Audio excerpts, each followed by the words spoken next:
Deep within this jungle, the ecosystem is governed by a single physical force, Leo.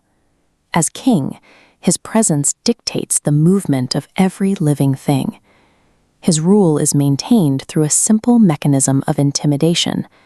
His roar functions as a boundary, and his strength ensures absolute obedience from those smaller than him. But this power comes with a specific cost.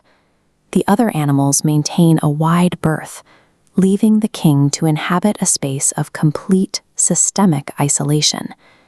In this environment, forced obedience has replaced genuine connection. It is a fragile hierarchy where the leader is respected because of his claws, but lacks a single ally. This fragility is exposed during a severe drought. As the rivers dry into cracked mud, the search for water becomes a struggle for survival that even the king cannot ignore. While searching for a remaining spring, Leo miscalculates. He steps onto a layer of loose foliage and slips into a deep, muddy pit hidden beneath the forest floor. This diagram illustrates the mechanical problem. The pit walls are sheer and coated in slick mud. For an animal of Leo's mass, there are no friction points or leverage to facilitate a climb.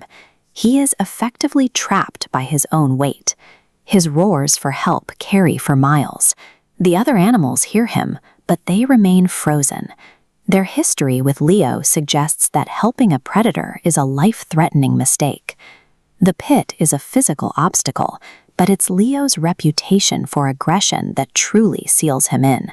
He is dying because he spent his life ensuring no one would ever want to get close to him.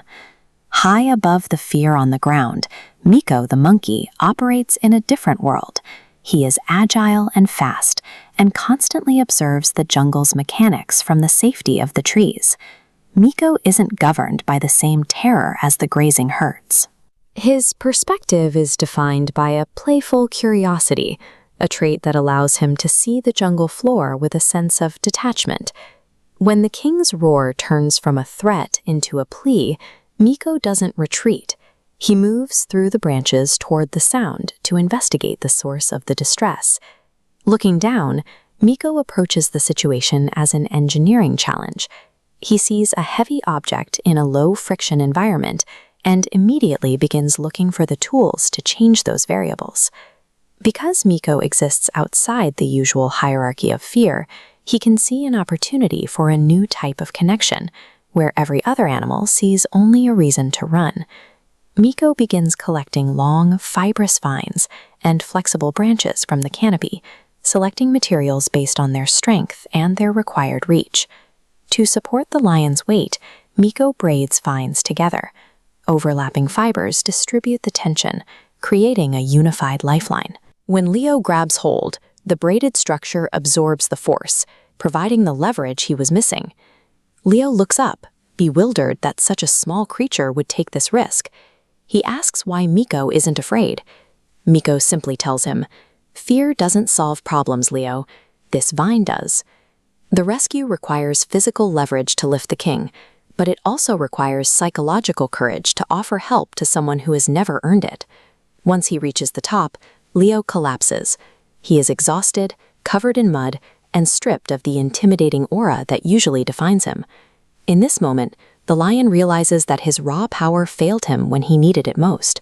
He survived only because he allowed himself to be vulnerable enough to accept help from the smallest animal in the jungle. This interaction changes Leo's entire approach to the jungle.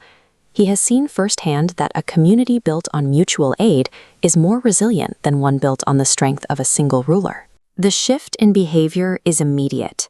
Leo stops using his roar to scatter the herds and begins using his presence to shield the smaller animals from outside threats.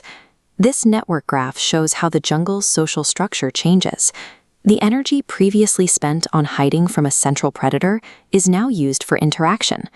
The red lines of isolation are replaced by green lines of communication. This creates a system of collective security.